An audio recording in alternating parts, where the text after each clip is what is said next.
Good morning. Welcome to our second sermon on our series on Leviticus. Now, how do people find our reading? Good? Okay? Not sure? Yeah, I was actually listening to today's passage on an audio Bible earlier in the week, and I found it was really easy for me to wonder, in equal parts, what's going on? What do we do with this? And why does any of this matter anyway? It's a hard read, but as quite a bit of Leviticus is, but I hope that today we'll get to see that our passage is actually kind of really important. And just like the rest of Leviticus, it's got something useful and fruitful and perhaps quite good and pointed for us today. You might have gathered from our Bible reading today that and today's title that we're going to talk about priests. Oh, that's a priest. In fact, if you heard during the reading, there's all this description of the stuff that gets put on Aaron in particular. His sons wear something simpler, but he gets all these things put on him. You can see the turban on his head with a golden emblem on it, and you can see that square thing with all the gemstones at the breastplate, and then the yellow thing that's around him, that's the ephod, or not sure how you pronounce that. And then the blue thing is the robe, and underneath all that, in the white section, the white section, that's the tunic that he wore. It's quite a ornate ceremonial dress. And today's reading, we've now witnessed this long priestly ordination ceremony of Aaron and his sons. And ordination is a big word, but it just means to authorize or appoint or set aside a person or some people for a duty or an office. I had an ordination once, but not as a priest. As many of you know, a couple of months ago, CLC and I were ordained as deacons or servants. Yeah, that was in February, beginning of February, just before we started here. So here's a photo from a newsletter showing what we looked like on the day. But later this year, in November, we'll be ordained as priests. And kind of thinking ahead to that time, I couldn't help but wonder, just for a bit of fun, right? What we might look like on that future date. We're already kind of wearing white tunic-like things. So now all we need is robe, an ephod, breastplate, and a turban. And then, if you remember in the reading, all we have to do is smear some blood on our right ears, our right thumbs, and our right toes, and should be good to go. Yeah, we don't look very good. And we're not really going to dress up like that. Aaron, the high priest, would have looked far more dignified. But we're talking about priests. Now, do you remember last week that Pastor Charlie, suggested to us that the book of Leviticus is not primarily about rules and sacrifices? Instead, Leviticus is a book ultimately about relationship. Yeah, I heard over there. Yeah, that's right. It's about relationship.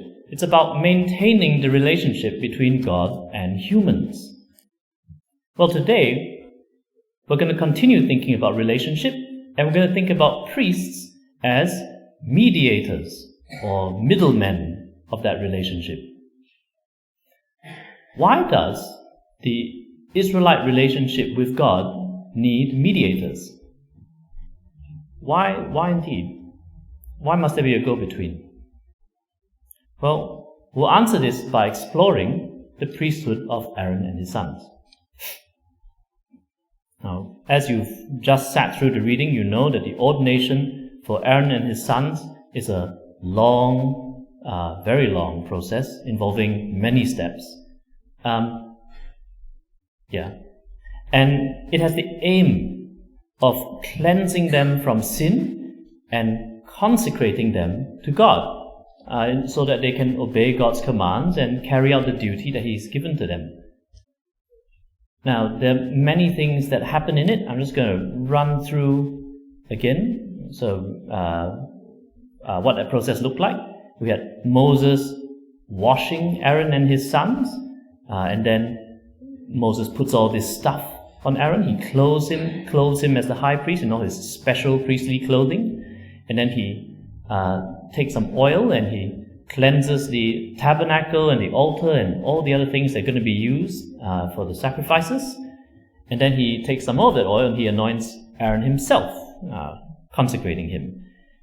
And then he gives Aaron's sons their new priestly garments. And after that, he then offers sacrifices for him. Moses himself, because there's no priesthood as yet, Moses himself, the closest person that there is to God, in fellowship with God, he acts as the priest and he offers sacrifices on their behalf. And not just one, but multiple sacrifices. Oh, sorry, again. I've forgotten, I did this morning. I was supposed to have a slide with a list of sacrifices that were offered for them. That's not there. So, just listen. There was a sin offering that was made to make atonement for them. And then there were, because, they were still sinful human beings, so they had to have their sins atoned for, otherwise they couldn't come into God's presence. There was a whole burnt offering to show their total devotion of Aaron and his sons to God. And then there was a special ordination offering, another ram that was taken and that's when Moses does all the normal things, sprinkles some of the blood on the altar, but also takes some of the blood and marks it on Aaron and his sons to symbolize head to toe that their whole person was cleansed for their service to God. And then you might also remember that Moses then does, as part of that, a wave offering. We put some stuff in the hands of the Aaron and his priests, and they lift them up, wave them around, and then Moses then takes more blood and oil and sprinkles it on everything, their clothes, the people, Aaron and sons. And then finally, after telling them how to cook some of the food and eat it, he then orders them to stay at the entrance of the tent of meeting for 7 days. He says, your ordination will last 7 days. Our ordination was 4 days, including retreat. Not quite so long. And then after we read, Aaron and his sons did everything they were instructed. They carried out the commands, did the ordination, and now they were ready to begin their priestly duties. They were fully cleansed, fully consecrated, and ready. But why did they have to be clean like this? So, God and Israel are in a relationship. God rescued Israel from Egypt, and then he made a covenant relationship with them, right? He said, I want to be your God, and I want you to be my people. And Israel said, yes. So a relationship started between the two of them. But there's a fundamental problem in this relationship between God and Israel. And that is that by default, sinful people cannot be in the presence of a holy God. If they enter His presence, they will die. This is a picture of an impression of when God, instead of no longer just being on Mount Sinai or being a pillar on a cloud, when they make that tent of meeting that's there in the center, God actually comes in to there, and His glory fills it, and no one can enter because, well, you die. Let's think about this. God's holiness, His unfathomable totality of His goodness, love, righteousness, power, it's all too much for sinful humans. We can draw an analogy to God's holiness to the sun. You see, the sun is exceedingly powerful and good. It's a source of life that God's given to us. But if you fly too close to the sun, an object in space, a satellite, you fly too close to the sun, and if you are yourself not made purely of fire and light, then it's not going to go well for you. You will be destroyed. If the Israelites were to enter the presence of a holy God and were themselves not holy and clean, but sinful, they would be destroyed. God's holiness is both, on the one hand, wonderful and terrifying. God's presence in the camp was both the most fantastic thing and the worst thing for Israel. How then can a sinful people be near a holy God? And that's the answer that's the question that Leviticus is answering. Leviticus is the way that God makes it possible for sinful people to be near a holy God. And it's a two-part solution. Chapters 1, looked at last week, in fact, chapters 1 to 7 present the first half of the solution. The Israelites now know how to make sacrifices that can help remove their sin, atone for their sin, so that they will not be sinful in the presence of God. But that's only part of the solution. Leviticus chapter 8 is where God finally gives them the missing piece. So in the instructions in chapters 1 to 7, he always tells them they'll put their hands on the offering and slaughter it, but it's the priests who will take the things and arrange them on the altar and actually do the offering. So they're the missing piece. Clean and consecrated persons who can offer sacrifices on Israel's behalf. So the Israelites did not have their relationship really direct with God. Instead, their relationship with God was maintained through priests who acted as middlemen or mediators. And so, Aaron and his sons, the priests, were mediators of the relationship. By helping the people to offer sacrifices and atoning for their sins, Aaron and his sons helped maintain people's access to God and maintain their unity with Him. Now, in this modern age, most people have heard of the idea, if you're doing a thing, maybe it's always cheaper and better to cut out the middleman. But it's important to realize that for Israel, they couldn't do this. The Israelites cannot do it alone. You can't just have an Israelite take a burnt offering and burn it and say, yep, that's to God. It's not an acceptable, clean offering. It's done by a sinful person. They need the priests to do this for them. Aaron and his sons weren't an extra add-on. They were essential. But that at the same time shows us that Leviticus 8 is actually a key assurance from God to Israel. The Israelites needed mediators in their relationship. Well, God, in a very long process, cleansed and consecrated and provided for them Aaron and his sons. As their priests. He established the priesthood. Now, of course, there are problems with such a priesthood. As I said, the priests themselves were sinful human beings. They had to be atoned for. And if they did anything wrong, they would have to be atoned for again. The same for all the other Israelites. They could fail.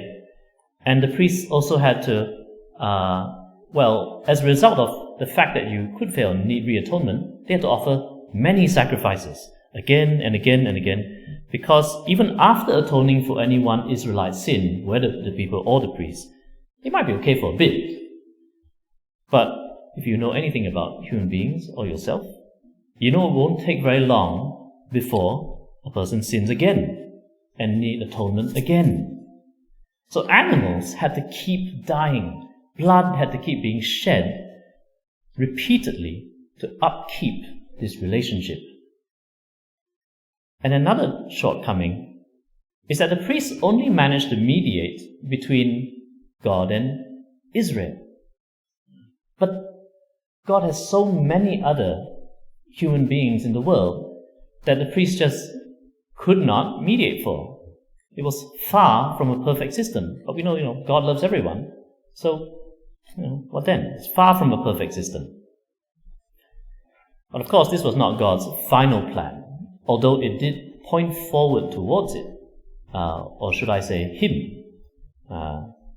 Jesus, who was the final plan. Today, Christians call Jesus our great high priest, greater than Aaron, greater than than what was set up in Leviticus. And he mediates the relationship with God to us in a much better way.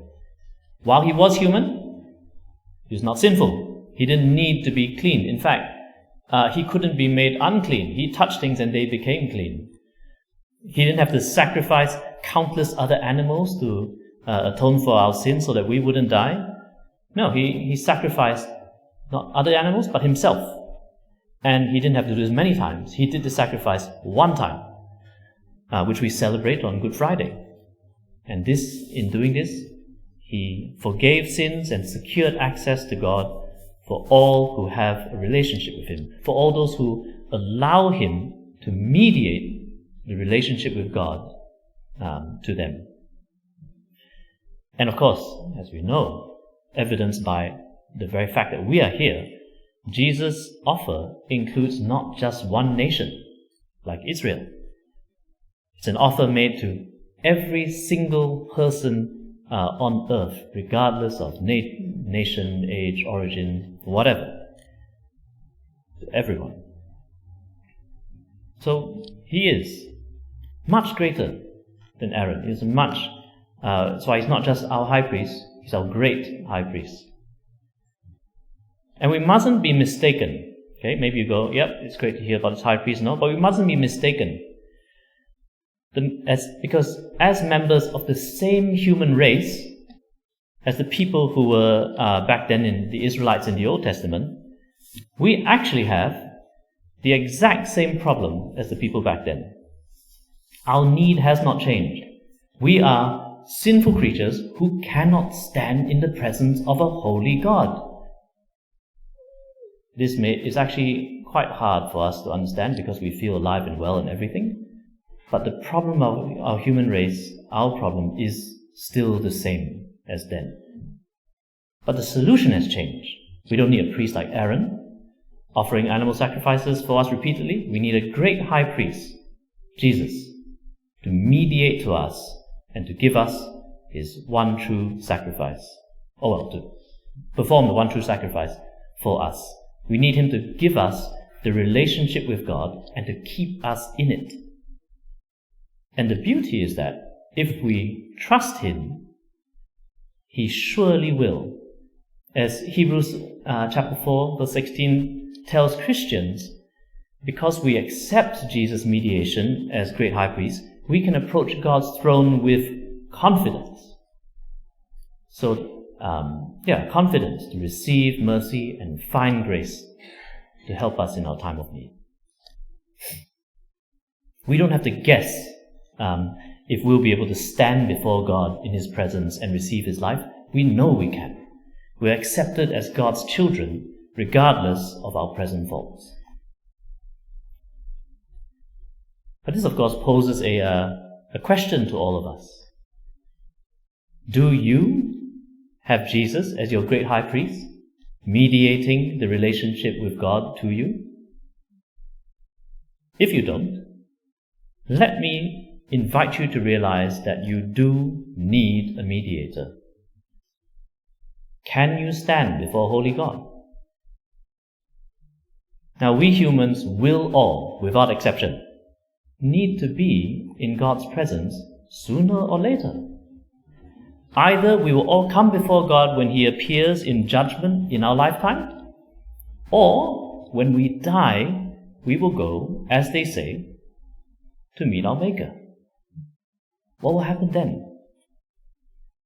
Can you stand before a holy God?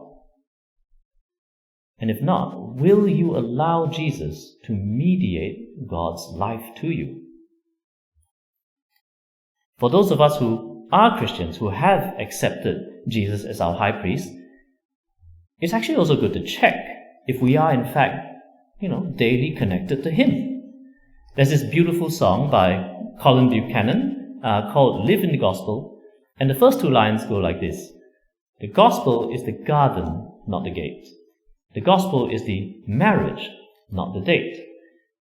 In other words, we don't just trust Jesus once to initiate us into the relationship with God, and thereafter, maybe we think it's up to us, or we just don't need to bother Jesus too much anymore. No, we need to keep turning to Him, asking Him, pleading with Him as our mediator, remaining in His gospel and trusting in Him to keep us alive to God. Now, I didn't mention earlier, but the priests in Leviticus, they had this atoning role, but they also had an educative role. In Leviticus 10 verse 11, it says to Aaron, so that you can teach the Israelites all the decrees that the Lord has given them through Moses. So the priests weren't just to maintain the relationship through atonement, they were also supposed to improve Israel's relationship with God by training them how to live according to God's wisdom. And Jesus most certainly had and has a teaching role, as seen in most of the New Testament, teaching us how to live good, wise, loving, and truthful lives. And we can only get to that as we keep going back to Him to strengthen our relationship that He has established and that He maintains. So, Christians, do you continue to allow Jesus to mediate God's life to you? For all people, never forget that Jesus is the great high priest who offers life eternal to us all. As a last thing, I'll note this strange thing that God does. And that is that He likes to include His creatures in His work. Even from the Garden of Eden, right? God didn't make the world and then sort of just care for it all by Himself. No, He created Adam and Eve to rule with Him, to work the land and name the animals and govern the world with Him. That's just how God works all the way through the Bible. So on the one hand, He called Aaron and his sons to be priests, to be mediators, but actually He also calls Israel as a nation to be a kingdom of priests. What does that mean? Well, by kingdom of priests, He meant that Israel, they weren't actually going to perform sacrifices, but they were going to play a mediatory role, getting the nations to know God by declaring His praises and mediating, as the nations came to know God, mediating God's blessing to all the nations. I don't actually have it here, but we see in various places, from the book of Genesis, the book of Isaiah, all the way into Psalms. It's everywhere. And today it's the same. God has also called the Christian community, His church, us, to be a kingdom of priests and a royal priesthood. It's not just, the ministers at the front who are the priests. Right? If we are Christians, we are called to be mediators of God's life to others. Of course, this doesn't mean we go around sacrificing animals.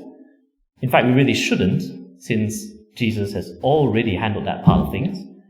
No, our mediation is no longer sacrificing, but spreading the good news of Jesus Himself, helping people to receive the life that Jesus Himself has already earned and offers, to taste and see that the Lord is good, and to do this within our lives in whatever form that takes.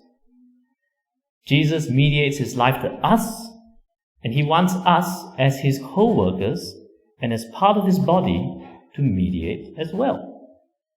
This is actually the mission of all Christians, because when the Bible says, we are a royal priesthood, a kingdom of priests, it's not just flowery language. It means what it says. If you are a Christian, then being part of Jesus' mediation of life to the world is your mission. How do we build bridges to bring life to our unbelieving friends or family who really sorely need it? Right? Remember, sinful humans cannot stand before holy God. Are we Are we praying for people? Are we talking to them? Are we deliberately going to show love to them, to show Jesus' love to them? Not our own, but His. If you are not already, consider doing these things intentionally for two people you know. Be a mediator of the relationship. And this applies whether you are young or old, school, working. You're a Christian, it's your mission. Okay? So friends, I'll leave you with these few thoughts. Again, sinful humans cannot stand before a holy God. Is Jesus mediating God's life to you?